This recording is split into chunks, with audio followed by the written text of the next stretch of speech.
Look, if we're going to do this, let's do it properly. You want to look at the money? I find it always calms me. I'm not the key. I don't open anything anymore. Osiris, here lies the warrior of the people. Let her cross over! This is deep stuff, Willow. We're talking about raising the dead. You play for kittens? Cup of tea. Almost got shagged. Cup of tea. It's fucking fantastic. I love that sound. Arg.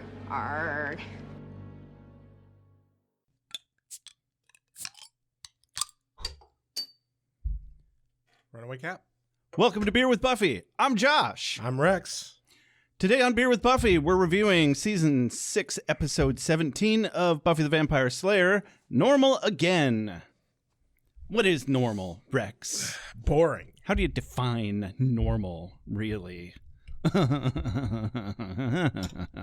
So original, isn't it? Yes. Yep. Yeah, so stuff and things. Review us on iTunes if you haven't. We have 76 reviews. We'd like more. If we get to 100, you get a free hoodie. Well, someone gets a free hoodie, and it might be you. We're going to make sure it's not somebody who's already gotten a free hoodie, though. Probably. I can't promise anything. Cubby Adams is going to be out there hoarding all the hoodies. Changing their name every time. You know, it makes me curious who among our fans actually has the most Beer with Buffy merch. Because it's not us. I wasn't expecting my Reed's ginger beer to have anything solid in it. It's just ice chunks because I left it in the freezer a little too long to chill it down. Yeah.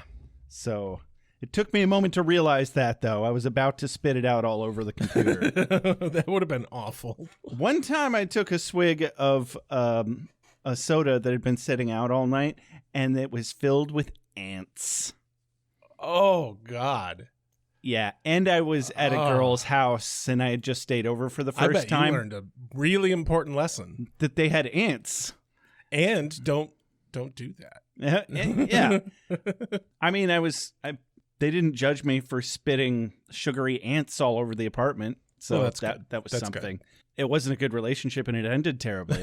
Not going to say their name on air, but anyway. But they had that one thing going for them. Cue me up to fuck-a-doodle-doo somehow, Rex. Hey, Josh, how do we pay for this shit? Well, Rex, I fuck chickens. Damn it. Always with the violation of poultry. Right? Yeah. Well, I penetrate cloacas. Oh, that's not right either. All right. Well, fuck-a-doodle-doo. That's it. Fuck-a-doodle-doo. I'm gonna fuck-a-doodle-doo. Let me just pull it out real quick. Giggity. So our Patreon supporters are Joshua. What are you doing, Joshua? Tinkadoodle-doo. Pixie Dark. Elon Burn a Tesla Bond. Tracy Kidd. Rub my nipples and say my name. Monica Fonseca Excelentes. Tasuba Spike. Audrey, 2 French last names. Check out my band Cryptids. Nathan Lancy. Dulcinea. Rachel Doodle-doo. Sealhole Emporium. Mr. Tabalicious. Sandra Craig. Jay Sommer. Karen Moon. Pat Likes Turtles. Again. Two-Tone Magister of Many Monikers. Kelly MC. Jesse Rain. Alex from the Heart. And Carrie Phillips. Thank you so much. Without you, this show literally is not possible. Also figuratively. Well, yes. Yes. Our hearts would wither from the sadness. No, honestly. Without your money. You know, the money's nice, but it's really more that, like, people like us. Yeah. Yeah. You know, being insecure and having people say, hey, don't be insecure because we want your mouth sticks in our ear holes. Mouth sticks? Yeah, you know, sometimes things just come out. And I was like, what goes in a hole? Sometimes I don't know how to make sense of anything you say. You shouldn't. That is not somebody that anybody expects of you. That's good, because we've been friends a real long time, and I'd have to say maybe 70% of the time I actually have any clue of what the fuck you're talking But also, about. why are you taking my word for it? There's probably lots of people that expect that of you. I don't fucking know. Who knows? Well, okay. Yeah, time for a mom synopsis. I guess. Joshua! What are you doing, Joshua? Trying to have a fucking social life, Mom. Do you mind? Oh, Joshua, you know all those people you hang out with and that whole world you made up for yourself isn't real, right, Joshua? Well, sure, it's called D&D, Mom. Oh, bless his heart, he's so delusional. Joshua, can you hear me, Joshua? Yes, I can fucking hear you. Oh, my own stupid baby can't hear me. He's lost in his fantasy world. I don't have time for this. I have to go record my podcast. I have fans, Mom. People who rely on me to bring them the latest hot commentary on Buffy the Vampire Slayer. Oh, and you record your podcast with your friend Rex about a 20-year-old TV show that people still care about? Do I have that right, Joshua? Of course I do. What's so weird about that? Stop using quote fingers. Nobody can see you. Okay, tell me, where do you record, Joshua? At the 100-year-old opera house that employs me to run all of their events, where we have famous people every year. Oh, God, it's worse than I thought. You think you're famous? You think your job is to host famous people? How realistic is that, Joshua? What? Are you saying I still work at Steak and Shake or something and never graduated college? College? You're not smart enough for college, Joshua. You worked at Steak and Shake. And I guess I'm still super poor, too, right? You're right. That's not very plausible. This is almost as bad as that time you imagined you were a boat captain in Montana, Joshua. There's no water in Montana, Joshua. Yes, there fucking is. What do you think they drink there? Or that time you were an English teacher in Korea, but you came back to be with your girlfriend that it turned out you hated? Okay, she might have been fake, but I definitely went to Korea. No one comes back from Korea, Joshua. South Korea, Mom. Sure, whatever. Just like you went on vacation to Mexico to meet your Mexican friend who speaks English and actually likes you as a person. Wow. You're really fucking with my self-esteem right now, Mom. Come back to reality, Joshua. Your friends aren't real. Come back to me. I'm real. Well, if that's true, it's because you're such a bad parent that I needed to create a fanciful world of adventure and supportive people. Come back to reality where I don't have to take accountability for anything ever, Joshua. No. Damn it! Pay me rent, loser! I'm gonna go gambling now! You better mow the lawn while I'm gone! Because today on Buffy the Vampire Slayer, Buffy's searching for the trio and gets a little too close because Warren makes Andrew conjure a demon that stings Buffy with venom that makes her believe that the Sunnydale reality of being the Slayer is fake, and the real world is one where she was institutionalized 6 years ago, and Joyce is still alive and married to Buffy's dad. She manages to communicate this to the Scoobies, who realize something was wrong. They track down the demon, and Willow makes her an antidote from the venom.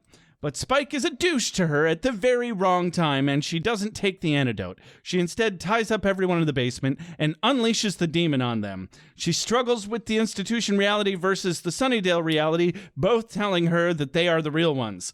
Buffy chooses Sunnydale at the last second and saves Xander, Willow, Dawn, and Tara from the demon. The doctor shines a light in her eyes, declaring her, hard air quotes, lost, whatever that means. The end.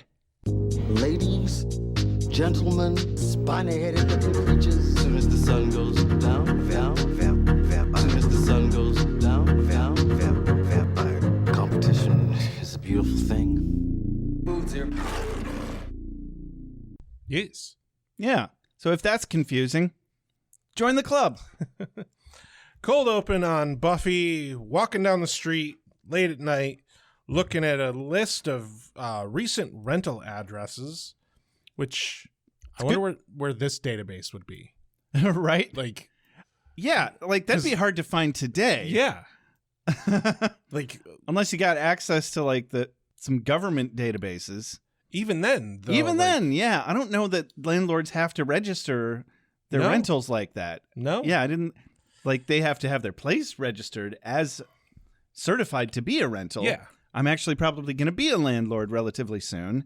So don't air that. I have to. What? It's just so that I can have free rent. I don't see what the problem is. But yeah, this list, they're almost all crossed out. And I was like, oh, wow, I know that feeling. It's fucking impossible to find a new place. I guess she really did just want to get the fuck away from Dawn. But that's not why she's looking. No. We cut to the trio's basement. Where Jonathan is asleep at the wheel. Warren hits him with a fucking water gun, which the rudest thing you could fucking do to somebody. A super soaker, Yeah. which ironically I named like the 2 episodes prior to this super soaker. It wasn't about the squirt gun at all, but still a little bit funny. Anyway, they berate him for being asleep. There's bickering back and forth, and then suddenly they realize that Buffy is at the house looking in windows and shit. Yeah, and I'd like to introduce a new segment, Rex. Oh? This segment is called Josh's very, very, very gay fan fiction in earnest that no one alive is meant to actually enjoy, so please shut up and suffer now. Oh. Shut up and suffer now. They see Buffy on one of the monitors looking into their windows. Warren tells Andrew to deploy his little friend. So Andrew says, wow, it's that time already? Where do you want it? To which Warren replies, well, in the ass, of course. Where else, silly? And so Andrew does the most culturally insensitive thing he possibly could and pulls out a didgeridoo. And Warren's all like, didgeridoo me, baby! And Andrew proceeds to shove that giant hunk of polished wood straight up Warren's hoo-ha. A look of dead-eyed complacency comes over Andrew.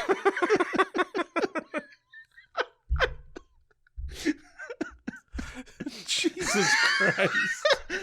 We're only half done. Oh my God.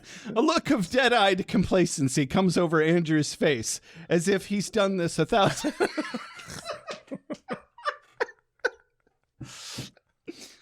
as if he's done this 1,000 times before and derives no joy from it whatsoever. He continues...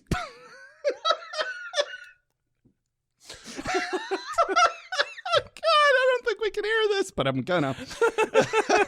He continues pulsating and gyrating the didgeridoo methodically with precision, like he's opening a combination lock, but also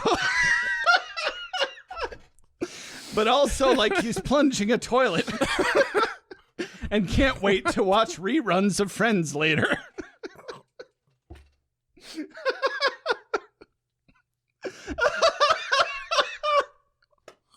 What is wrong with me? I'm still not done. Really? Really?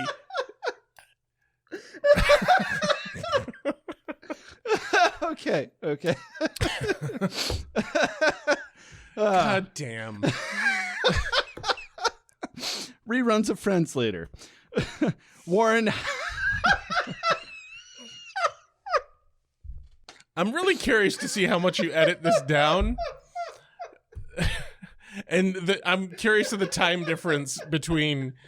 It's going to be a lot.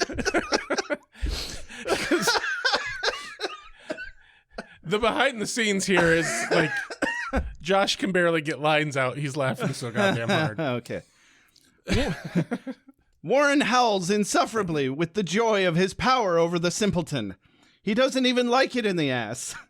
He just likes to force others to submit to his will with the great irony that he is in the most submissive position a man can ever be in, but also somehow in control. And scene. Okay. Now, you may have guessed that is not at all what actually happens. No. But Andrew does, in fact, play his didgeridoo without... I don't think it's a didgeridoo. Well, it's close enough. I mean, it's very didgeridoo-like if it's not. Well, then what the fuck is it? I don't fucking know. I'm fairly certain it's a didgeridoo.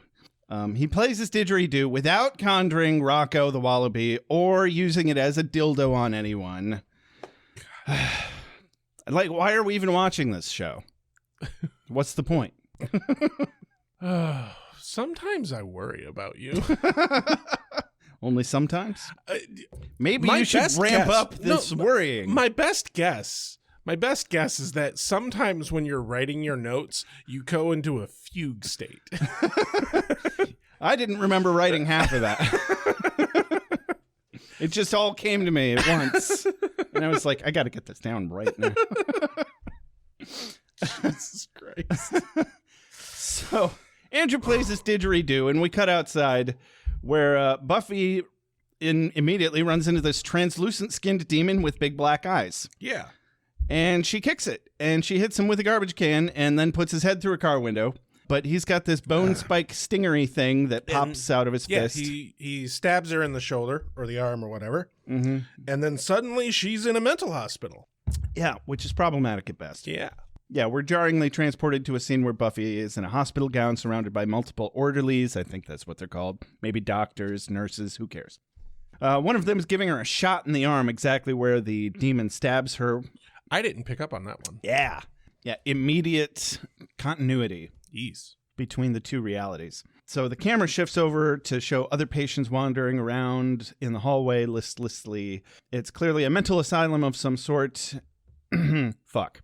Yeah. It's going to be that kind of an episode. Yeah. Yeah. Opening credits. Mm-hmm.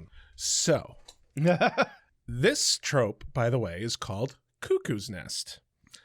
It has been seen in Stargate SG-1, Warehouse 13, Supernatural, Star Trek, TNG, Voyager, and Deep Space Nine. Wow. Charmed, Community, Doctor Who, Farscape, House, and Smallville. Wow. And that's just what I had the room to write down. Wow. Did you remember all of those? No, I wrote the fuck down. Well, like, I know. I don't mean just now. No, I remember seeing, like, I've watched most of these shows. I remember this trope. I've seen most of those shows too. I fucking hate this I'm just trope. saying, did you find a list online or did you? Yeah. Well, I looked up on movietropes.com to get the name of the trope. Okay. And I knew that it would have a list of TV shows that Okay. had the trope. Neat. And I was actually surprised at some of them because, like, it is so fucking common. And the only reason I mention that, It was in a video game that I played once too. yeah, I can't remember what game. the only reason I mention that is looking at the wiki for this episode. There's some behind the scenes blurb on the wiki for every episode, and just there's some comments at the way it's written. Like, the fucking people who wrote it were so feeling clever about it, Right. And it's like, this is one of the most beaten dead horses ever. Mm-hmm. Yeah, I think it's interesting that it leaves the entire plot of the show prior to this wide open to be kind of dissected and made fun of straight to the audience's That's face. part of the trope. Yeah. Like, and the ambiguous ending is part of the trope. Like, that's the entire purpose of the trope. And it, Interesting. like, stop doing it. It's not clever. Well, it sounds like they did it back when it was kind of when it was actually popular, I mean, yeah, or when everybody was like, "Ooh, everyone's doing it." It's trendy. That's the word. maybe, yeah. Because I mean, how many of those things that you listed off were within the last 10 years? The most recent one I think I saw on the list was Community. I feel like Community's already pretty old Yeah, it is. because we're old. And also, specifically, the episode they did that in Community, they were punching at the trope. Like, that trope was the joke of the episode. Community's great at that. Yeah. I fucking missed that show. I need to rewatch that. Yeah. Cool. Especially since I've been saying that for Right. ever since I watched Community. And then Andy Samberg also uses it in Brooklyn Nine-Nine. Oh, I didn't know that. Really good show. You should watch it. I know you've got a thing against cops, and yes, it is pro-cop, but it's very fantasy pro-cop. Mostly it's just, I don't fucking really watch TV much anymore. Sure. Outside of the show, like one show I watch with my spouse on a regular basis. Yeah. Well, I thought it was one of the funniest damn shows I've seen in a long time. do what you will with that information. Anyway, back to Buffy. Yeah. Opening credits. After the credits, Buffy kind of wakes up from her little vision, leaned against the car. The demon's gone. Her arm hurts, and she wanders off home. Sure. I do want to point out that, and I don't know what happens next episode or like how they find the trio again or anything like that, but the logic behind the trio in this moment is the stupidest possible. If you think for a second that Buffy isn't going to fucking connect the dots that she walked up to a house and then a demon attacked her, she's going to go back and search that same fucking house. Right. You just painted a fucking target on that house. Now she knows they're there. Something's there. Even if they aren't there, she would go back and check that specific place. Like, she knows they summon demons. Sure. Yeah. Yeah, they'd have been better off just laying low, like they just said, only, not necessarily literally. Right. It's funny they took that term a little too they literally. also did steal a shit ton of money. That's Why true. not, like, hire some fucking people or something to, like, live in the house above them or some shit like that? Who knows? Or, I mean, you could even find some people that already live in a house and give them a bunch of money so that you can live in their basement. Right. I don't know. Anyway, yeah, lots of normal things they could have done instead of summon a demon. Yeah. So we're at the college where Willow's standing waiting for Tara. She's practicing how she's going to ask her out for all of the kisses and gay love. Specifically, she's going to ask her out for coffee, food, kisses, and gay love. Ah, how could I forget the coffee and food? Yeah. Excuse me. It's important. Got ahead of myself. You got to have that foreplay, man. I mean, I already blew my load earlier. So. On all the gay love. With the didgeridoo. Yes. Me. Yeah. What's funny about that is you thought you were so mad at yourself, but you also felt a responsibility to inform me of the didgeridoo me porn that came out. Knowing there was a meme. There was a meme that I sent you. Yeah. That was ridiculous. And that the line didgeridoo me was in that meme. Mm-hmm. And it was shared. Wasn't it referencing an actual porn that came out? I don't fucking know. Because I thought it was just a news article, not really a meme. Another friend sent it to me, and it was funny, but also, like, just fucked up. Mm-hmm. And I knew that by showing it to you, I would put didgeridoo me into your fucking lexicon and have to live with that fact. Exactly. But I felt morally obligated because I knew how funny you would find it. Mm-hmm, mm-hmm. And because I believe in our friendship, I sent this to you, despite the fact that I knew the didgeridoo me would bite me in the ass. And I didn't want to disappoint you, Rex. But what's funny is I wouldn't have thought twice about it if you hadn't told me that you were afraid that now you're going to regret it forever. So now I have to make you regret it forever. Yeah. So here we are. In life, we make decisions and we live by those and decisions. you live with them. Yeah. And sometimes they involve didgeridoos. More times than not. From here on out. Apparently. Well, if this guy wants to fight with weapons, I've got it covered from A to Z. From axe to the other axe. I'm fairly certain I said no interruptions. Yeah, anyway, Willow's practicing asking Tara out. She sees Tara. She gets really excited. We love excited Willow. She runs over like a happy little squirrel, and she's super happy up until she sees some other woman walk up, hands all over Tara, making kissy faces. That bitch. I hate her. No idea who she is. She's also credited as unnamed woman. I thought I saw something in the credits as Kiss Woman or something. Unnamed, though. She's whatever. unnamed. Yeah. Yeah, Willow stops dead in her tracks, turns around and hauls ass out of there because, all the trauma. Yeah. Yeah. And also, God, anybody that's trying to get their ex back and sees that would just have a real bad day after that. Well, in the next scene with her and Buffy coming up, she does explain that, like, she didn't want to stick around, and she even herself goes, it's probably just a friend. Sure. But, like, that's the kind of moment where it's like, it doesn't matter the story there. that is a fucking popped balloon. Like, any momentum she had, destroyed. There's no having the guts to ask Tara out at that point. Well, Like, certainly not in that moment. She'll get over it, I suspect. yeah, but all steam. I get gone. what you're saying, of course. Yeah. Tara, however, does not linger very long with this new woman object whom we've never met. She moves on down the hallway and notices Willow walking swiftly away from her. Yep. And Tara looks kind of confused and a little sad. And I'm like, but why? Is it because she pities Willow, knowing about her new gay love? Or because she wants Willow's gay love? Who can say? Who knows? Tara knows. Could be both. Why not both? Why not? Hey, polyamorous relationship. Hey, it's Love triangle. It was the aughts, which was always never a catchy saying. Yeah. Yeah. Hey, it's the aughts. Hey, it could be a proper love triangle. It could. It's 'Cause not. You know what makes a proper love triangle, right? Consent? Well, obviously, but no, the cliche love triangle isn't a love triangle. It's a love V. Because you have one person and two people. Yeah. The other two people also have to be into each other for it to be a love triangle. Yeah, no, I always thought that. Yeah, the third line is imagined whenever somebody calls it a love triangle, but it's definitely a misnomer.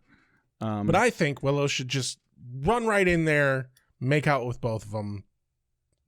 Love triangle. There you go. It's certainly not the preferred nomenclature. Yes, I agree. I would love to see Willow make such a bold move. And Yes. I think they'd both be into it, personally. Honestly, yeah. So I think now it's time for your gay fan fiction segment. No. Fucking get on I it. don't have... Keep up, man. Keep up. So anyway, cut to the motherfucking goddamn shit fucking ass licking cock ripping off cunt bastard goddamn. There aren't enough shitty words to describe how fucking pissed off I am. Double meat fucking shit ass cock bitch titty palace fuck. Tell me how you really feel. Do I need to read it again, Rex? No. Okay. Well, then I'm just gonna leave that open to interpretation. I felt exactly the same when I last episode. How does she even still have a fucking job? Well, they can't afford to fire anybody. If anybody is dumb enough to come back, they have to give them a job. I guess. Man, that really makes me want a Big Mac right now. Damn it. I broke and I had one a week ago and I've been eating garbage ever since because that's what it does to you. Damn it. Makes you crave more garbage. I too was very disappointed that Double Meat Palace was back, and I looked at the wiki and I found out when the fuck does she quit that fucking job. And it's not yet. It's the first episode of the 7th season. Oh, I was just going to say, don't fucking tell me. Anyway, well, now I know. Now you can be emotionally prepared to see this place again. Can't unlearn it. I didn't want to be emotionally prepared. I wanted to swear a lot. I mean, you're going to do time. that anyway. Yeah, but sometimes I like motivation. What's my motivation, Rex? Anyway. To be highly inappropriate. Always. So, motherfucking goddamn double meat fucking shit ass cock bitch titty palace fuck. So that Buffy still fucking works there. Again. Yes. For some fucking reason, her stupid fucking manager starts talking to her with that stupid fucking rooster cow hat. And then Buffy flashes over to the asylum real quick as the same woman, the same actress, dressed as a doctor now. Is it the same actress? Oh, absolutely. It didn't look like the same actress to me. No, I'm pretty sure it is. She's dressed as a doctor now, tells her that it's time for her drugs, and then she flashes back to Double Meat Palace where Rooster Cow Bitch is telling her, if I didn't know any better, I'd think you were on drugs. But I'm pretty sure it's the same woman. What the fuck? What kind of manager says that in front of customers and then doesn't follow it up with anything? A bad one, which it's the food service industry and the dregs of it. So they're all bad managers. Yeah. There's nobody that works there that's a good manager. It doesn't happen. That's probably true. But Buffy just says, okay, good, and goes back to the fry pit or whatever. Yeah. Cut to Buffy's house later that night. Willow is on the interwebs, like you do. And then Buffy sits down and they talk a little bit about Xander and Anya. Apparently Anya left town and nobody's seen Xander. And then Buffy asks about Willow and Tara. And Willow tells her about seeing Tara and making the kissy faces and skedaddling and all that. And this is when she's like, well, they're probably just friends. And Buffy agrees with her that they're probably just friends because they're probably just friends. Yeah, which I think we're able to lean towards that because we saw them part ways very quickly, whereas Willow does not have this information. And neither does Buffy, and Buffy just wants to make Willow feel better. But also, like, they haven't been broken up that long. Right. It's like been 2 months at most. And Tara's certainly not the type to bond with somebody else that quickly. Like, definitely that. But also, she obviously still cares for Willow. Oh, 100%. She's been in, like, slightly involved, not very involved, but still slightly involved with the Scoobies. And, like, she would not do that to somebody. No. Like, she also, I believe, would want to give herself time to work through that. Oh, absolutely. And it seems like she's been doing a really good job of that the last couple episodes. And for fuck's sake, she didn't want to break up with Willow. No, yeah. She felt it necessary. Willow to break forced up with her Willow. into it because Tara needed to have some goddamn dignity and self-respect about herself. Yeah. Yeah, we know this. We all know this. So, Willow's all feeling sorry for herself. She's like, oh yeah, because friends press their lips to each other's faces all the time. But yeah, see previous conversation. Buffy tries real hard to make her feel better, and she says this thing to her, once you fall for Willow, you stay fallen. I'm like, you know, except for Oz and Xander. Surely this means nothing. And then Xander shows up. I'm actually disappointed that he wasn't gone longer. Right? Like, not because, like, oh, I don't want him in this episode or anything like that. I think it would have been better for the character. Yeah, it makes less sense to me that we don't see Anya at all this episode. Right. But Xander comes back immediately. Well, and they mentioned Anya having left town a couple of days ago, and I think it would be kind of nice to have this, at least an episode where, like, you don't know what's going on with Xander and Anya. I mean, we still kind of don't. Right, but also, like... Oh, but, like, something else completely happens and we don't see either of the characters. Right, and, like... Or at least neither of them give any exposition about it. Exactly. Just kind of on the grounds of, like, it would add more to the character, I think, than this episode does for Xander, because while we get this bit when he first walks in here about what he's feeling about Anya and everything, the rest of the episode, he's just Xander. No changes. Yeah, it doesn't really seem to change any of his general arc. Yeah, it doesn't fit for me. Anyway, he walks in and he explains he saw that the magic box is closed, and they explain that Anya left a few days ago, and he is telling them about how he still loves her, but he realizes that he was overwhelmed. He freaked out. He overreacted. He doesn't know what to do with that. He feels like he made a huge fucking mistake, which he did. But he recognizes that it was a mistake, and he wants to do something to fix it. Granted, you broke that already. I mean, kind of. I think it's weird that everyone thinks that he broke up with Anya, because I thought it was pretty obvious that he only needed to rethink the marriage timing or being married at all, but he never broke up with her, and now she's fucked off and gone. Well, that's fucking great. I actually kind of feel super bad for Xander right now. He knows he fucked up, and he's owning it. He's taking responsibility for something. I guess, not that he doesn't. That's arguable. No, I agree. He it's nice to see him taking responsibility for that. And I even mentioned in the previous episode, like, I think it's absurd that just because the marriage part is, you know, questionable, that why does that have to mean that the relationship is done? Right. Like, yeah, that's why also I don't even necessarily feel like he fucked up at all. He was just being honest and was also understandably super overwhelmed with all the bullshit that happened last episode. Really, anyone would be put off by what happened with a demon masquerading as yourself in the future to show you false predictions of you being an abusive piece of trash. I mean, the real fuck up, though, is that he did not voice any of these concerns when they popped up earlier. Now, granted, the circumstances of the wedding day definitely, like, said, oh, those doubts you have, let's put them into overdrive. Let's bring those directly to the surface, please.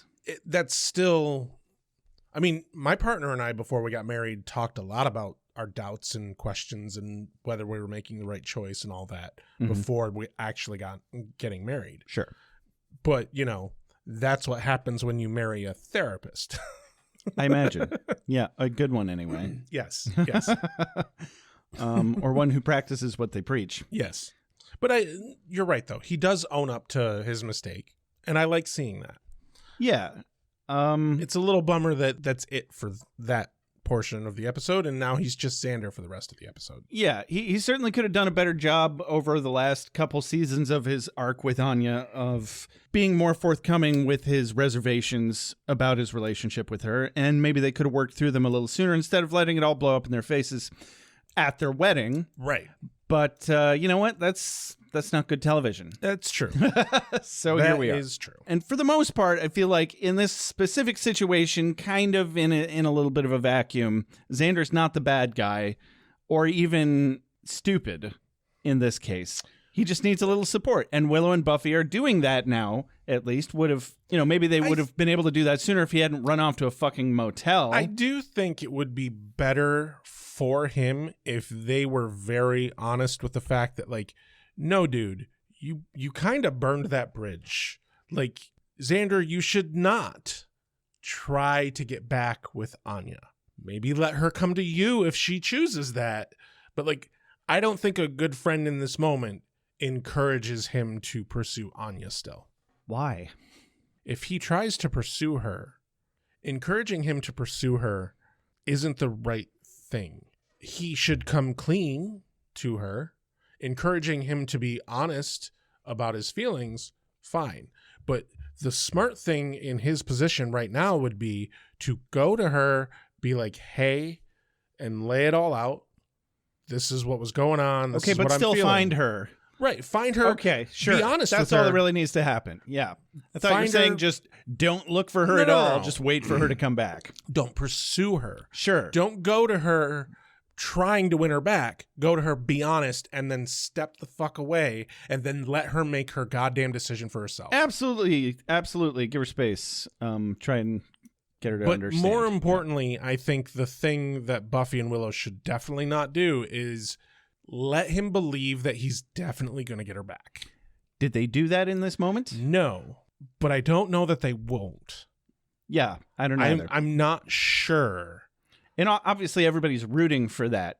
Everybody wants them to still be together. Yeah. Especially Dawn, obviously. Yeah. Because she always wants that. Dawn is unquestionably a romantic. Yeah. She just wants everyone to love everyone. Yeah. Either that Good or for her. She just really collects parental figures. That's a thing that traumatized children do. Yeah, I don't see what the problem is. So, speaking of breakups, it's Spike in a graveyard. I'm not in your room. I'm in the hallway. The hallway doesn't belong to you. Mom, I can stand in the hallway, right? My friend Sharon's older brother knows a girl who died because she choked on her boyfriend's tongue. And Spike's carrying a grocery bag full of cigarettes. Man, if only I were a vampire. God, I would just never not be smoking. So he and Buffy, their wanderings collide, but not in the fun way, No. More in the awkward, we just broke up way. And they both do that avoidant thing where they're like, ew, as if. But then he asks about the wedding, and she's like, oh my God, didn't you hear? And they're both so happy to actually have something to talk about. Or at the very least, very willing to stick around and talk to each other. The read I got on Buffy's body language for this is she did not want to talk to him at all until she got to gossip.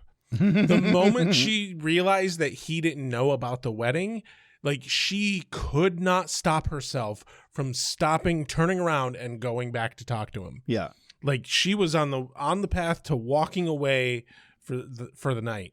But no, like the moment she's like, "Oh, you gotta hear about this." Mm-hmm. Yep. I appreciate that. That'll do it. It's called bonding. I don't know. Well, it's nice to see in the end, Buffy's still a 20-something woman. Yeah. I mean, gossiping is beyond age. Well, yeah. They could be 7th graders. They could be 80-year-olds. Anyway, she tells him all about Xander. And then Xander shows up with Willow. And Spike is about to leave. And then Xander pokes the bear like a douche. Because, like, come on, man. This guy actually showed up to your wedding. Not because he cared about you or Anya, but still. And then, granted, his motivation was unquestionably make Buffy jealous, but he still showed up. He still showed up. But more importantly, he respectfully left. Oh, right? Yeah, when he didn't have a Buffy to make Exactly. jealous anymore. But, like, he still respectfully left. He didn't break anything or steal anything on his way out. Yeah, he was better than most of the guests there. No, seriously, he was. Yeah, because Xander says, yeah, maybe you should do that, Spike. Just run along. Spike says, I guess you know all about that, don't you? The king of the big exit. Heard it brought the house down. And they both do a little more posturing. Xander flexing on the fact that Spike can't hurt him. Spike flexing that he can. It'll just hurt a lot, and he's fine with that. Hold on, though. I do have to make a mention here of the nickname. Because Xander calls him Willy Wanna Bite. Oh, yeah. And that is just, that's good. I really like that. Maybe it's the alliteration. I don't know. But I really like Willy Wanna Bite. Just made me think of Willie, the barkeep. Oh, yeah. I'm glad you liked it. Didn't really do it for me. I liked it. It is clever. It's more clever than the weird Buffy speak that they come up with sometimes that feels forced. True. But anyway, Buffy starts to pass out and falls to her knees while Xander punches Spike in the face.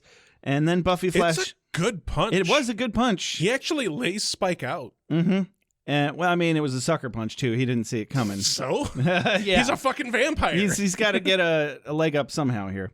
Buffy flashes to the mental asylum again. She's cowering in a corner. The doctor asks if she knows where she is. She says Sunnydale. He's like, nope, none of that. Nope, none of that's real, bitch. You're in the crazy pantry where dreams go to die. You've been here 6 years. Hey, here's your mom. Remember her? She's not dead. You made it all up in your head because we separated you for so long. Because we're really bad at mental health. We're still in the dark ages. And here's your dad. He also did not fuck off to Europe. Yeah, and didn't abandon you after your mother's death. Yes. Because he's canonically still alive. Yes, but he is. still not around to take care of her or Dawn. They said in one episode he fucked off to Europe with his mistress. What a fuck. So, yeah, Joyce and Buffy's dad don't know his name, don't care. They're all, hey, pumpkin, how are you? Besides crazy, we love you, or something. And Buffy starts humping a Brazil nut because this shit's fucking nuts. Brazil nut? Yeah, it's a type of nut. I mean, I know what. Yeah, I don't know. What it is. I don't know why. Went with Brazil. It's the first one that came to mind. They beg her to stay with them, but Buffy flashes back to the cemetery where Willow and Xander help her up and take her home and tell Spike to fuck off. And he tells them to put some ice on her neck. She likes that. What a perv. Love it. Yeah. Wouldn't have him any other way. Well, maybe a little less. Nope. All of it. Especially the Buffy bot. Favorite part. Peak Buffy. Cut to my favorite scene in the entire goddamn episode because they go to Buffy's house and then Buffy tells them what is fucking happening. Yeah. Finally! Oh, right? Yeah, for once. In the beginning of the episode, hey, this weird shit's happening. I'm going to actually tell you about it. Right? Not that it does much good this time. I mean, yeah, but still. It's nice to fucking see growth. Yeah, normally they don't let her do that because then it would fuck up the rest of the plot. Right. The way it plays out. The episode would just be over. It'd be like, oh, that's a problem. Here, let me squash it. Let's go to the movies. I'm just a firm believer that if having honest communication between characters that love each other and are big and important in their lives if your plot is destroyed by them having an actual healthy relationship, Then it was never a good plot. it was never a good plot. Yeah, absolutely. But, welcome to the 90s/2000s sitcom. Like, this is one of the first serialized dramas out there. Yeah. One of. Certainly not the first. And No. X-Files was technically serialized. Yeah. But this one does a really good job of it. No, this was right on the birth of having season arcs. Yeah. Before this, it was all episodic. I mean, obviously, Buffy / Joss Whedon invented the big bad formula, Right. which I think is great. And I kind of don't know any other way to do it now. Yeah. And if you also think about it, the current way that shows are written, particularly for streaming right now, are written in a way that it extrapolates from this formula. Absolutely. Unfortunately, it's also gotten more complicated, but you can Right. still boil it down to the big bad formula. Yeah. It just also means that they took out all the filler episodes, Yeah. which is good sometimes, but sometimes a good bottle episode is just perfect. Sure. So yeah, she actually tells them what's going on. Willow, Xander, and Dawn tells them that she's having hallucinations about being institutionalized and that all of Sunnydale and them are made up. right. And specifically that this has been happening since she was looking for the trio and got poked by a demon. Yeah. And then Xander, of course, takes it to the sexy place. She's like, what do you mean by poked? And she specifies in the arm because she knows him too well. Yeah. Much like you giving me the didgeridoo me. And she explains she's been hallucinating vividly being in an institution and her mom and dad are there. Dawn's like, really? Dawn loves that. She eats it right up. And Xander also sums up the concept of the episode. This is trope food right here. Xander says, oh, come on, that's ridiculous. What? You think this isn't real just because of all the vampires and demons and ex-vengeance demons and the sister that used to be a big ball of universe-destroying energy? Yeah. Exactly. So, yeah, that's the big meta moment. Yes. Of course, they would give that to Xander. So Willow hops up and declares it's research time. As she's delegating tasks, Buffy goes back to the asylum. This time, she's there a little bit longer. Yeah.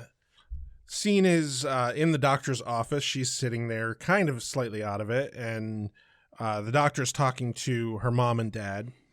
I love that her dad barely says anything in this entire episode. He's just fucking... they could replace him with a cardboard cutout, and it would make no difference. Is it the same actor from the first season? I'm pretty sure That's is. impressive. But like he has a couple lines, but really not much else. I'm surprised he was still an actor at the time. Right? Like, he was probably working at a fucking McDonald's. And he's like, can I do an episode of Buffy? Fuck yeah. It was actually really nice to see Joyce. Yeah. That felt good. This was, if nothing else, I'm not mad that they pulled this trope out of the box because they got to bring back Kristen Sutherland, who, for everything I hate about Joyce, she is a great actress. Yes. Never can possibly say a bad thing about her. And like, she didn't miss a beat either. Like, no, not a one. This is perfectly, definitely Joyce. No doubt whatsoever. Yeah. Consummate professional. Yeah. But anyway, he explains that she has been in a catatonic schizophrenic episode for the last 6 years. Yeah, sure, whatever. It's pointed out Dawn doesn't exist. She doesn't have a sister. Mm-hmm. I find it interesting that would be the way that Buffy's brain takes it. Because did they ever establish whether or not the Scooby Gang got their memories of without Dawn back? I don't think Like, not that I know of. I think they all still just remember Dawn growing up. Right. That's what I thought. Yeah. Which is interesting to me. That, like, the hallucination that Buffy has involves Dawn not being... retconning Dawn in. Exactly. Yeah. That's interesting to me. It was a vaguely clever thing for them to write in. It definitely was, like, a clever writing because, like, the way the doctor explains it is that Buffy's hallucination wrote in a familial device and then retconned her entire vision and fantasy world around it. Mm-hmm. And like the entire reason that like it's not working for her anymore is because of that. And because of the retcon. Yeah, exactly. Things are no longer lining up. Which I will say is a clever thing to do with the trope. Because it criticizes their own writing of the TV show. Exactly. Yeah. So it's, again, they get meta points for this episode. They also do poke fun at one point about the fact that Dawn is taller than her. Yeah. Is she actually? Yeah. That's funny. I had never noticed. Sarah Michelle Gellar is like 5'3", 5'4". Mm-hmm. Michelle Trachtenberg is like 5'8", 5'9", almost my height. Huh. So like, yeah, I never noticed. Somewhere between 4 to 6 inches taller. Mm-hmm. She's actually the tallest woman on set. Really? Yeah. Once Joyce is gone, like she's the tallest. Weird. Which, I mean, it's totally possible for the younger sibling to be taller. oh yeah, like me. My brother's only 5'11". I'm 6'2". right. He's 4 years older than me. Doesn't matter how fucking old you are. It's I am your genes. unfortunately not taller than my brother. I wish I was taller than my brother. Well, for fuck's sake, Rex.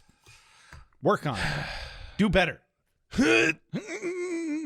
And I've soiled myself. So, anyway, the Doctor goes on a big expositional diatribe about how Buffy has created an intricate network of fantastical creatures and enemies and friends and adventures that are as real to her as you and me. The delusions are multi-layered, and she's some kind of hero. And she even dreamed up a sister and retconned her into everyone's history. The Doc criticizes that now her enemies are just kids she went to high school with who play with toys rather than gods or monsters. And therefore her insertion of Dawn is causing the rest of the world to unravel just because he hates the trio as much as we do. Right? This Doctor's like, that is completely implausible, crazy person. I am not stealing your ideas anymore because this is garbage. I do really like the fact that they poked fun at the idea that like last season her bad guy was a god. Yeah. This season it's God, that feels like forever ago. yeah, it does. It feels like way like several seasons. Yeah, but it was just last season. I know. But that's because we took a really long break and we stuck on Angel for so long so that we could do the musical episode. Anyway, cut to the trio. Yes, where Andrew and Warren return home. They have lots of packages. Jonathan does not know where they went. They're obviously purposely cutting him out. Right? Yeah. I want to give some credit to the writers on this. The manipulation tactics that Warren is using within the trio is textbook. Like, this is how you build a gang or a cult. Right. Like, he's playing Jonathan and Andrew off each other. Mm-hmm. Since Andrew's the suck up, he's catering to Andrew a lot more and then working on making Jonathan jealous and gaslighting the fuck out of him. Yeah, that was the first thing I said here is he comes downstairs with some boxes and proceeds to gaslight the shit out of Jonathan. And the rift here between Jonathan and the other two continues growing larger because Jonathan wants to know where they've been and what's in the boxes. And Warren's like, what, do you think we're plotting against you? And I'm like, well, now I do. Right. And Jonathan too. So Jonathan tries to leave and Warren's like, whoa there, Tiger. Where you think you're going, little fella? So there's flagrant double standards going on here. They're allowed to leave and he isn't. Warren's like, we'll put you in the know as soon as you stop being all freakazoid, which is the definition of gaslighting. Yes. We're not acting weird. You're crazy. We'll stop acting weird when you stop acting crazy. I thought you weren't acting weird, but now you just admitted that you're acting weird. Yeah, but you're acting crazy both times, so... We're not acting weird. You just think we're acting weird. You'll stop thinking we're acting weird. We won't be acting weird. Yeah, when you stop being crazy, you fucking crazy bastard. Yeah, no, it's skin crawly what Warren does here. But no, it's... And more importantly, though, him treating Jonathan this way, because Andrew is so, like, weak-willed and such low shit self-esteem... Andrew is eating it the fuck up. Like, oh, right. Hardcore. Yeah, because Andrew's probably never been on top of anything. Exactly. Including the obvious joke that comes right after that. Yes. Yeah. Girls. Fear me. He's didn't sense a hyena energy at all, did you? Because hyena possession is just unpleasant. Run, flee, maybe skedaddle. Oh, I miss the free hot dogs on sticks. Cut to Buffy's house, where Buffy stares at a photo of her and her parents when she was a little girl. She's definitely out of it. And then Willow enters and she found the specific demon and even feels like she can work out an antidote, which is good. And then Buffy expresses that she feels lost, but more so even before the demon, she's felt lost, which, you know, hey, Buffy, you're depressed. That is depression. You've been depressed all season.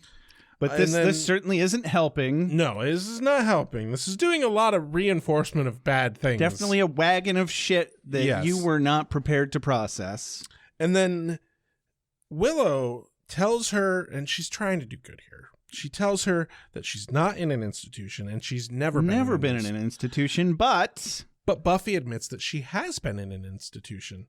Specifically, she's been in an institution because when she first started seeing vampires, they scared the shit out of her. She told her parents, and her parents freaked the fuck out. Yeah, see, this is why you never talk to adults or cops. Yes. Okay? At least cops. Definitely cops. Probably adults. Okay, maybe I guess if you trust your adults, still don't talk to them. Go find another kid, talk to them instead. But also, like, hey, if your kid thinks that they're seeing vampires, maybe don't just throw them in an institution. Get them a counselor, a therapist. That's a bit heavy-handed to just fucking commit her. Yeah. I do kind of wish that this bit had been specifically stated at some point earlier in the show, just because it would have been fucking great to see what Joyce's response was, learning that vampires are fucking real. Right? But we kind of saw what Joyce's response is to finding vampires are real. But like that moment where Buffy could be like, "No, you threw me in an institution for this shit. Fuck you." Again, they're retconning it, but that would have been nice to see closer to when it actually happened. But no, Buffy was only there for 2 weeks, and then her parents just never talked to her about it again, or anyone. And she's worried, what if she's still there and she never left? And I'm like, oh, fuck that. That's the same as having a dream within a dream within a dream and not knowing if you've woken up or not. Yeah. And there's most recently that I can think of an episode of Rick and Morty, The Hole. Or the pit, not seen or something. One. It's very similar idea. They find this pit that's in the bottom of a stall in a bathroom in a gas station or a restaurant somewhere. The trick is if you jump into the hole, it shows you your worst fears, and then you get out of the hole. But then you figure out after a little bit that you're still in the hole and you never got out of the hole, and then you get out of the hole again, and more time goes by, and then you realize you're still in the hole, and then eventually they get out of the hole again, and they live for another 40 years, and then find out that they're still in the fucking hole. It's very similar to the fucking episode that when Morty played that game. Yes, I think about that so often. Such a mind fuck. Yeah. And it really, like, what comforts me is that it's very much the Matrix conundrum. Right. And really, at the end of the day, reality is whatever your brain tells you is reality, and you have no control over it otherwise, so don't worry about it. Right. Just live your life and then wake up in a hole 40 years later. It's going to be fine. Fun fact, by the way, there is a paper that recently got published that mathematically proves that it would be physically impossible for this reality to be a simulation. Oh, that's good. That makes me feel better. I mean, seems likely. I'm glad the physicists agree. Yes. Yeah. 'Cause I feel like I could have just intuited that. Right. Like, I've been really tired of the, what if it's a simulation fucking argument for a long while. And I'm just really glad that there's some sort of fucking concrete evidence now. You're a piece of shit, Morty. Here, I'll prove it to you mathematically. I hate it for the same reasons I hate anybody who actually believes in a flat earth. Good. Yes. We should hate all of them. Oh my God. I love hearing about flat earthers who accidentally prove to themselves that the earth is round. Yeah. Anyway. Sorry. Today is a bad ADHD day for me. Sure. So Willow tries her damnedest to convince Buffy that she's real and not the other way around, but how can she really know? And, insert Matrix conundrum here. Willow assures her that there is an antidote and Xander is out there hunting the demon down so that they can get it, which brings Buffy back to reality, hard air quotes, slightly. She's like, alone? Fuck, he's too weak and pudgy and stupid. Xander, no!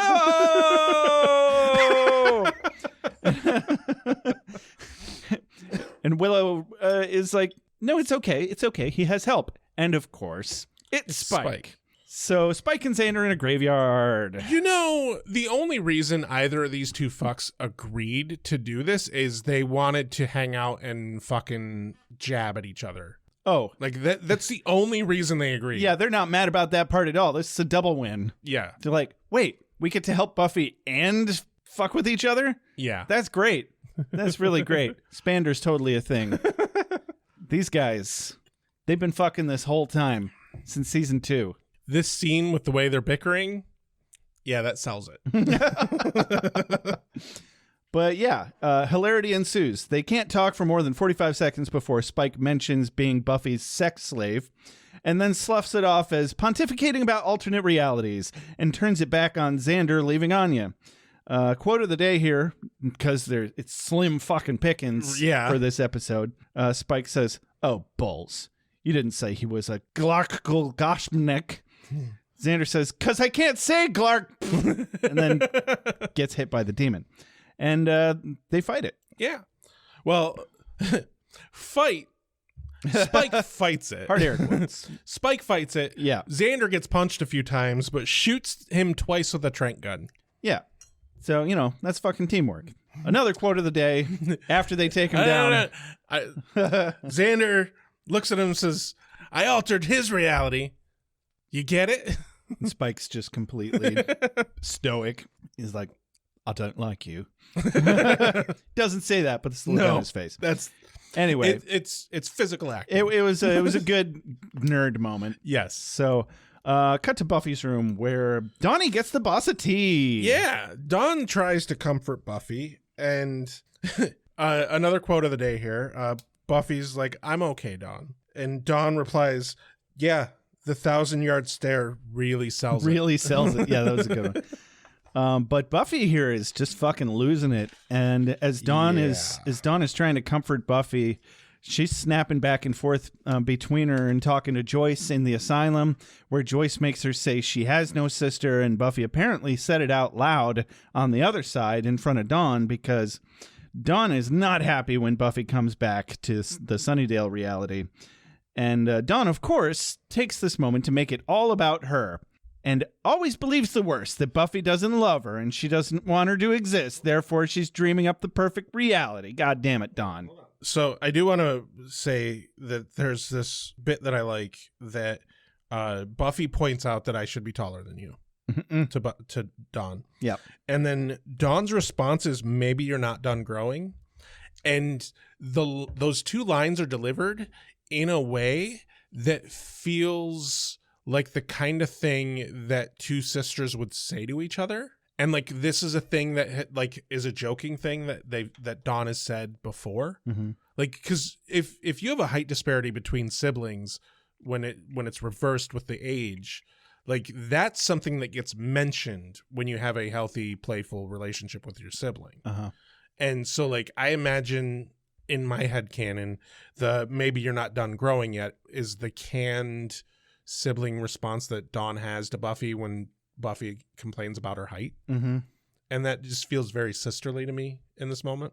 Definitely. But the problem comes when Buffy, in her losing her shit, decides that now's the time to talk about all the fucking important issues that have been going on with Dawn, her stealing and, acting out and not doing her chores. Yeah, but she says it in such a weird way that she's trying so hard to ground herself, but she's doing that in both realities. Right. What really threw me, though, is when Buffy's saying all this, Dawn even says to her, after Buffy points out that Willow's doing Dawn's chores, Dawn's response is, "Oh, come on, you're sick. You don't know what you're saying." Nuh-uh. Like, she's immediately like, "Oh God, I gotta gaslight while I can." You're not feeling yourself, Buffy. Well, I have to go because you hate me so much, obviously. Pity me. She turns it into being pissy because she knows that Willow's been doing her chores. And she goes, "Well, I gotta go do my chores." I mean, I think there is a certain amount of insecurity that is authentically driving her response as well. But that's also a secondary element. Yes. So we cut to Buffy's basement, giggity, where Xander and Spike are wrangling the demon, and they tie him up. Willow is there, and they force the demon to extrude his stinger thingy by stabbing him in the arm with a big grill fork or something. And then Willow snaps it off and sticks it in a jar. And she tells Xander to go get some alkanet root and nettle leaf for its medicinal properties, not magic. Sure, Willow. Sure. We believe you. Yeah, and she's going to go to the college lab to put the potion together, and Spike's on guard duty. Mm-hmm. I'm glad they just cut past all this. Oh, right. Like, the next scene, the tea's done. Absolutely. Like, man, there were definitely some episodes where they would have drugged that on. Right? Not even the next scene, just like the next cutaway. Yeah. It's the next cutaway is her giving Buffy the tea. Yeah. She does mention that the potion went boom twice. Yeah. Yeah, because the next cutaway, we're in Buffy's room. Willow brings Buffy a mug with the antidote, then leaves her with Spike to make sure that she drinks all of it. And he asks if she's all right, and she says, "You're not part of my life." And I think there's a miscommunication here. She's speaking from the perspective of the Venom's delusions, and he thinks she's still going on about hating herself for using him or for liking him or whatever. Yeah, and he has this whole fucking diatribe about her being addicted to the misery, and he does have a kind of a good point here that, like, she needs to come out to her friends about him, and if she doesn't, he will. Yeah. Like, that's valid point. He also said the antidote won't cure the martyrdom. Just a nice little secondary point. But yeah, if she doesn't tell them, he will, which I feel like that's not really his place, but okay. Right. Especially since she fucking broke up with him. Here's the thing, though. I can understand that if he is, like, trying to step back, but the Scoobies keep pulling him in. Mm-hmm. Willow and Xander would have never involved Spike into all this goings on if they had known. And Willow definitely wouldn't have been like, "Hey, Spike, make sure she drinks all this," if she had known about what was happening between Buffy and Spike. Mm-hmm. And so, like, if his motivation was, "I want to be done with you," that makes sense that's what his response would be. It's certainly but that's not not his motivation. He's still trying to get her back. Yeah, it's still, yeah. He's trying to somehow badger her into coming back to him. He's not very good at it. Yeah, and what's funny is he's right. He's right that he should be honest with her friends and come what may. Yeah. Because that's just the healthy way to deal with these types of things. Because the friends will either be supportive and therefore she can work through it with the support of her friends, and that's best case scenario. Right. Or they will not be supportive, and then she'll know where she stands with them. Exactly. And then maybe in that case, Spike really is the best thing for her. Kind of, sort of. Or maybe that's not the opposite. They're not quite tied up that way. That's how he makes it seem. Yes, that's how he where makes the it seem. selfishness comes in. But there is something very important to be said about the scenario where if you're honest with a friend and that friend accepts that honesty, they are worth being honest to. If they do not accept that honesty, then they were never worth being your friend. Right. And he's only incidentally right here Yes. because he's doing it for the wrong reason. Exactly. Again. As he does most things for the wrong A reasons. lot of times, yeah. I can't think of any where I wouldn't argue that off the top of my head, but I feel like there's one or two. Maybe. Anyway, he leaves without doing the one fucking thing Willow asked him to do, and Buffy dumps out the antidote as soon as he leaves. Yeah. I will always be here for you. And you've got Mr. Giles and your friends. Believe me, there's nothing to be afraid of. It jumps to the hospital and she was like, oh, I want to be healthy. And the doctor tells her, granted, the language he uses is about facing and like dismantling the psychosis. She takes it as kill your friends. Sure. Well, if you believe that this is a fantasy world, then literally killing them in the fantasy world is no different than a metaphor for getting rid of them in the real world. But yeah, because in the asylum, Buffy tells the doctor and Joyce and her dad that she wants to be healthy again. I did like the little barb that was put in this, where the doctor mentions that she woke up momentarily during the summer, and it was her friends who pulled her back against her will. Yeah, which she went to heaven and her friends pulled her back. So like the hallucination. Oh, I didn't even get that. Like that is some clever. Oof. Yeah. Oh, like that cuts her deep. Yeah. But, I'm just like, don't do it, Buffy. Even if the asylum world is the real world, I think the Matrix in this case is far superior. Right. Like, her mom and dad are terrible. Granted, they're both fictional in this being a TV show and all, but you know what? I don't want to hear it. Yeah. So dramatic commercial break. She wants to go home with mom and dad. Not yet. They say they tell her that her fake friends are what keep pulling her back in, and she has to do whatever it takes to convince herself that they're not really her friends. And yes, so now it's time for Buffy to kill everybody. Yeah. Hooray.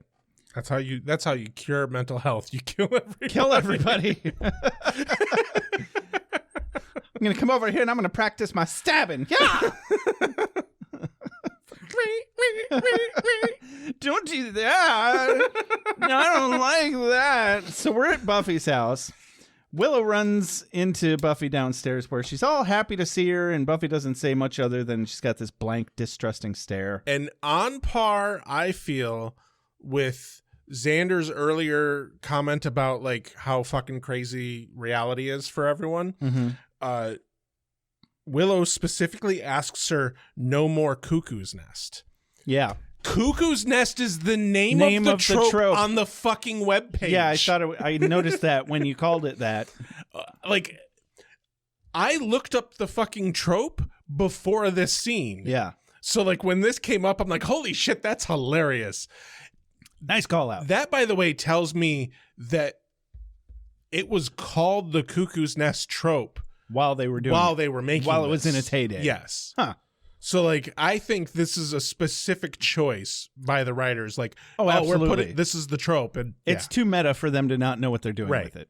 So Willow takes Buffy into the kitchen to make her some food. God, that sounds good. I'm starving. So later, Xander barges in the front door, expecting everyone to come suck his dick, but nobody does. I wonder why. He finds Buffy in the kitchen, and Buffy blank-facedly tells Xander she's better now. Oh, better now. No problems at all. She's doing some dishes, washing this pan, and he thinks that's great. And now they can get that pesky demon out of the basement, and he'd rather she did it, not Spike, which is completely selfless, of course. That's our Xander. Yeah. And he prattles on about almost feeling sorry for Spike right next to Buffy at the kitchen. He's like kind of all up in her face. Right. And, well, Buffy likes her personal space, you see, because she clocks him in the face with the pan. And I think I'm mad that it wasn't the Buffy bot, because this is where she needed to say, that'll put some marzipan on your pie plate, bingo. I'm disappointed that he didn't just fucking, like, strings cut, go to the floor. Like, the Slayer, like, wanted you unconscious, and she hit you with a pan. You're fucking unconscious. I mean, it looked like she just made the decision on the spur of the moment and just kind of tapped him. She can casually rip doors open. I know. Like, she should have caved his skull in. I think it would have been funnier if he just strings cut, fall to the floor. It was more dramatic, however, that he's now painfully aware that he's fighting the fucking Slayer. Yeah.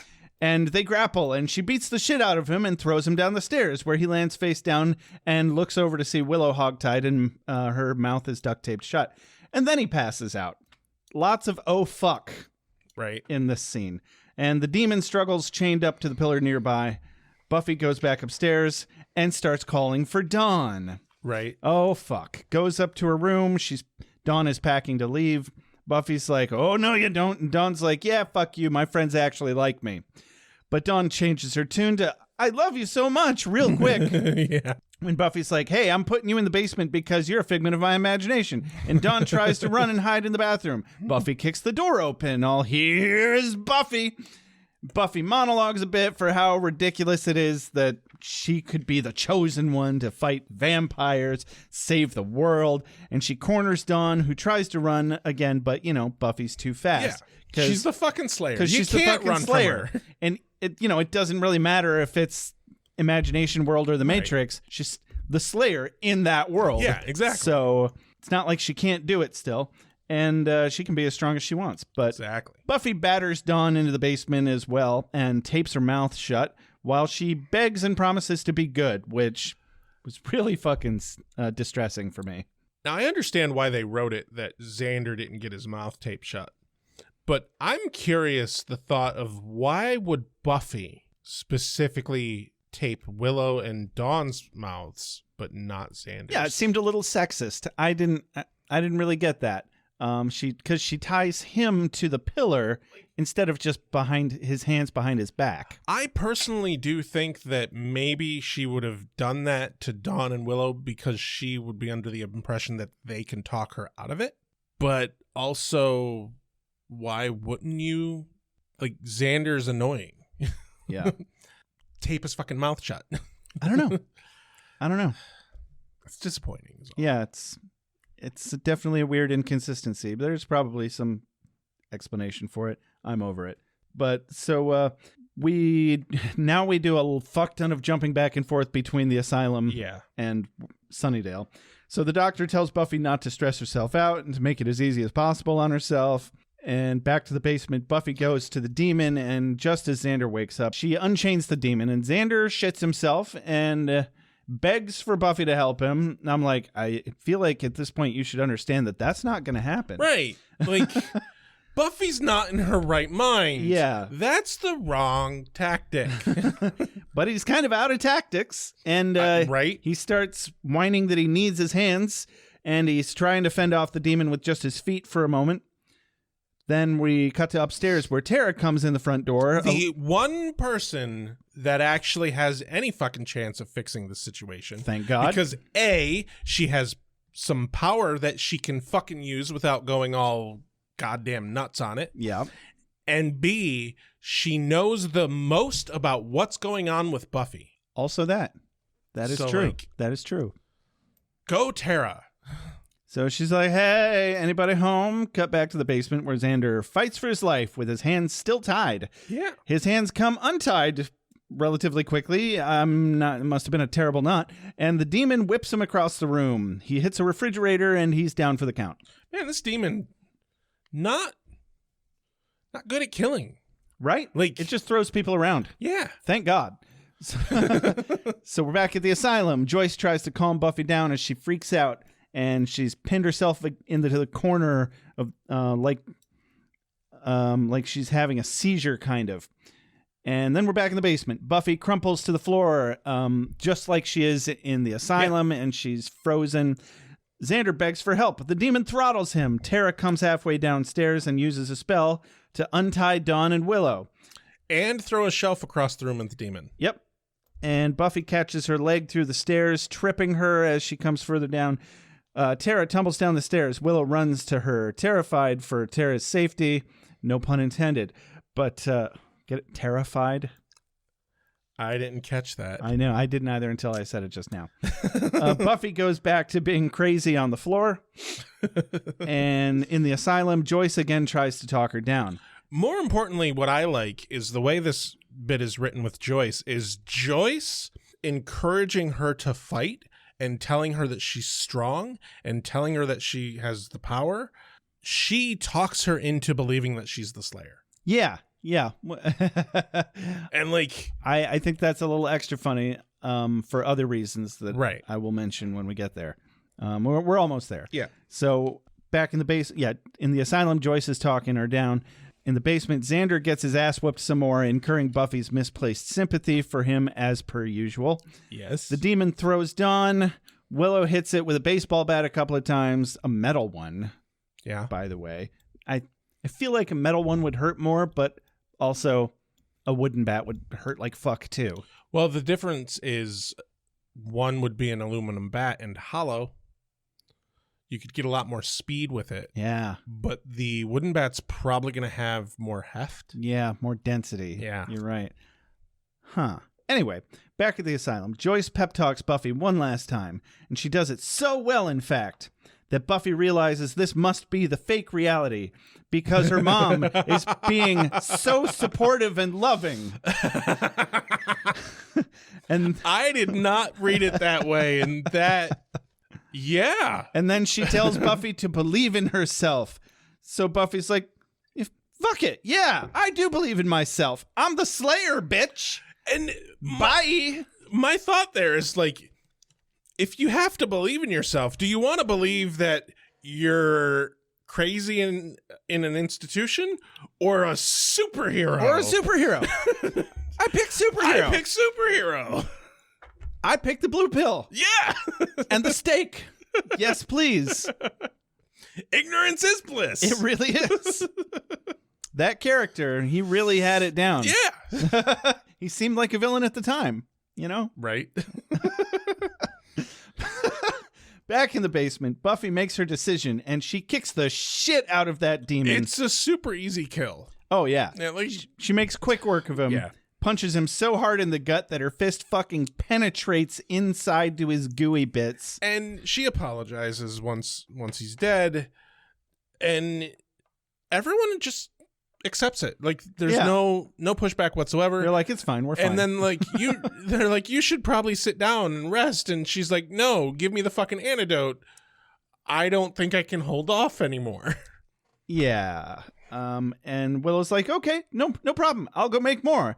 And then back at the asylum that I thought we were done with, nope. The doctor's flashing a pen light in her eyes and Buffy's sitting there all catatonic against the wall. The doctor turns to Joyce and the dad and says, I'm sorry, there's no reaction. I'm afraid we lost her. Dun dun dun. Gur arg. Is this for me? I must be ready. I need my strength. Give me more! Night, I shall walk in the earth. Hold on. You've got something in your eye. So...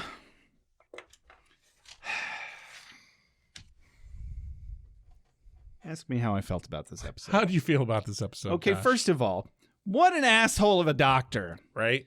How do you know she's not just checking out because she was fucking stressed? Right? What kind of a fucking quack is this guy? Like, you can't know that she is permanently catatonic, right? In that moment. Like are you do calling a fucking CT scan? Are you calling her time of death? Maybe she's just taking a fucking nap with her eyes open, asshole. Some people do that. I guess that's why he was testing with the flashlight. Right. So I guess maybe a coma you can postulate at this point. Do an EKG. Look at brain reaction and Seriously. fucking brainwaves and shit. Yeah. Like, not just, ooh, I'm a doctor, so I know when someone's brain dead. Sorry, parents, your child is brain dead. I just came up with that just now. I think it's true. It's yeah. Could you imagine? I'm a doctor. Could you imagine how fucking awfully traumatic that moment would be as the parent? Like, you just were, your child is like fighting for her life mentally, and then she stops fighting, and the doctor's like, well, she's fucked. Well, so you win some, you lose some. Meh. So, but also, holy shit, cliffhanger ending after an episode with a cliffhanger ending. What the actual fuck is going on in the fucking Buffyverse right now? I don't remember any of this. I don't really either. I am humping a Brazil nut right now because this is fucking nuts. I'm just gonna start. I did not just remember start this stuffing episode. them up my ass and rocking back and forth. I have a theory. I was thinking about this after watching this episode and before we started recording. I have a theory, and that it's a demon. No, a dancing demon. Something isn't right there. No. So my theory is, almost every time I watched this show, because I did not watch the show when it originally aired. I watched it when it was on DVD. Sure. Or streaming. Me too. I binged it every time up until us doing this podcast. Yeah. I honestly think the reason why I don't remember shit from season 6 and I can't recall what the fuck is going to be happening through most of season 7. Like, I recall some details of season 7, but not 20 some fucking episodes. You don't worth. absorb shit nearly as well when you're watching it so fast. But more importantly, specifically when you're binging, you're so burnt on the last couple seasons because you've been marathoning the shit for days. Yeah. There's no way your brain records it at that point. Yeah. So, like, I think we're gonna have a lot of, like, I have no idea what the fuck's happening. Yeah, and I didn't binge it that fast because every time I finished a season, I had to source out another copy of the DVD set for the next season, and there weren't any good video stores around that had all of the seasons readily available, and Netflix didn't exist yet. The first time I watched it was I had a friend who had the entire damn show, the entire damn set of DVDs, came over to my house and said, here. Well, pin a rose on your fucking nose. I did accidentally steal the first season box set from the person that I borrowed it from, and I have no idea who it was. I was completely unable. Victimless crime, then, if exactly. you don't remember who it was. I have no idea how to return it to them, but also it's gone now. I sold it with a box full of DVDs when I was really broke one time. Anyway, back to this. I didn't hate this episode. Like, it's a tired trope. And, like, I knew the moment I realized what the trope was, it's going to have a cliffhanger ambiguous ending because they have to. Yeah. Like, that is the trope. But there were some good, clever bits. I did really like that Buffy actually talked to her friends about what the fuck's going on. Like, there's still plenty that she needs to come clean about. It's but progress. Still. It's progress. It's progress. Character growth. And I kind of liked that it was just the core 3 characters. Yeah. Like, yeah, Tara showed up, but no Anya, no Giles, no Tara. Dawn was barely in the episode. It was really mostly just Xander, Willow, and Buffy. And we haven't had that for a while. Exactly. You're right. And they only touched on the wedding issue for a brief moment. Which, as annoying as that was, it was fine. And the trio, while they were in it and had some nice annoyingness, there was, of what they had, not bad. There was some actual diabolical shit happening. Actual with villainry going on instead of them just being clown twats. Yeah. So, like, overall, it's all right. Yeah. I thought it was a pretty decent episode. I mean, knowing that it's such a common trope brings it down a couple right a couple notches Yeah. for me, but I still liked it. Now here's the They really were hard plenty one. clever about it enough, regardless. Here's the really hard one, Josh. Do you have a quote of the day? Slim pickings on this one. Barely, yeah. Yeah, I'm gonna go with Xander. I altered his reality, just because. Yeah. Why not? But also, like, Spike's body language in response just really made it work. It did. Yeah. They're a great team. I'm gonna go with the meta line of Willow saying "No more Cuckoo's Nest," just because, like, the perfect setup of me looking up the trope beforehand, and It was a good call out. I appreciate it even more now, knowing that that's the name of the trope. But also when it happened, I was like, oh, interesting call out to One Flew Over a Cuckoo's Nest. Yeah. But that's not necessary. It works for both references. Right. So I wasn't wrong about what I thought it was referencing. I just didn't have the whole scope. So this has been another episode of Beer with Buffy. Don't forget to like us on Facebook. Join our Facebook group. We've actually had some decent activity in there the last couple weeks. If you'd like to follow us on Blue Sky, you can. We haven't really gained ground so much on there yet, but we're getting there. If you'd like to get a hold of us, you can do so on both those sites, but also give us an email, beerwithbuffy@gmail.com, or you can text or call our voicemail line, 269-743-0783, which we haven't really gotten any activity in a while. Oh, shit, I just remembered. We got another trip to Mordor from Crystal River Sam. Oh! Yeah. Well, we'll be doing that soon. Soon. If you'd like to support us, the number one best way that you can support us is give us a review on iTunes. Remember, if you do a written review, you can email us a screenshot and we will send you a code to get a free sticker. When we get to 100 reviews, we're going to give away another hoodie. If you'd like to just buy a hoodie, you can do that too. beerwithbuffy.com/products or shop. Something like that. If you go to beerwithbuffy.com, it's right there in the front. Yeah. Easy to find. If you just walk outside and shout "Beer with Buffy" into the void, it'll pop up on somebody's phone. The void has our back. Yeah. Or the void has our back. Run outside and say, "Alexa." See how many beeps you can hear. Or, "Hey, Google." Uh-oh. Oh, no. Shut. Nope. Don't do that. Go away. Stop. Stop writing down what I say. Okay. I did that.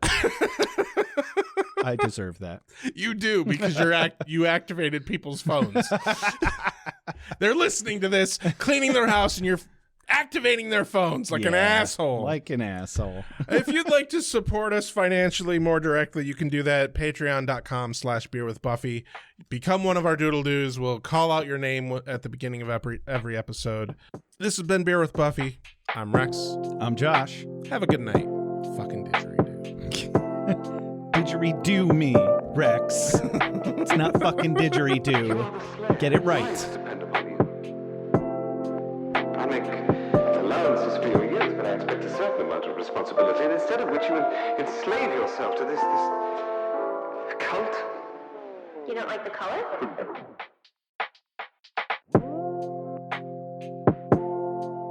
You have a sacred birthright. You were chosen to destroy vampires, not to wave pom-poms at people. Why can't you people just leave me alone? You are the Slayer. Go ahead. I'm a watcher. I haven't the skill. Oh, come on. By appealing to your common sense. Werewolves, incubi, succubi, everything you've ever dreaded was under your bed, but told yourself couldn't be by the light of day. One gal in all the world. Common sense. One gal in all the world. It was a bit British, wasn't it? Whee! Wait, what have we done? Why are we watching this?